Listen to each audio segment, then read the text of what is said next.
अकोला के अस्पताल में कोरोना से मुतासर मरीजों की दिन ब दिन आमद बढ़ती जा रही है। वजह यह है कि अब लोग डॉक्टर्स पर एतमाद कर रहे हैं, यकीन कर रहे हैं। साथ ही अकोला जिला अस्पताल में सेहतयाब होने वाले मरीजों की तादाद भी मुस्बत इशारे दे रही है। यहाँ का जायजा लिया हमारे साथी रिजवान खान ने।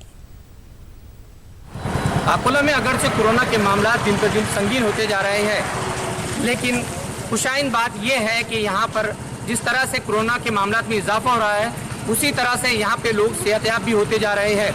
अगर बात की जाए आदाद शुमार की, तो आपको बताता चले कि यहाँ पे तकरीबन 2000 से ज़्यादा लोग कोरोना पॉजिटिव हो चुके हैं, लेकिन 1600 से ज़्यादा लोग सेहतयाब भी हो चुके हैं। यही वजह है कि लोगों को अब कोरोना के लेकर जो इलाज को लेकर जो लोगों में एक गलतफहमियाँ थी वो दूर होती दिखाई दे रही है और लोग खुद चलकर अब अस्पताल की तरफ आ रहे हैं। लोगों के सेहतयाब होने के लिए मुबारकबाद की मुस्तहिक है यहाँ जिला अस्पताल के डॉक्टर की कड़ी मेहनत और दिन रात मरीजों की खिदमत को लेकर जिस तरह से डॉक्टर लोग काम कर रहे हैं, उसी का नतीजा है कि यहाँ पे रिकवरी रेट में इजाफा देखने को मिल रहा है।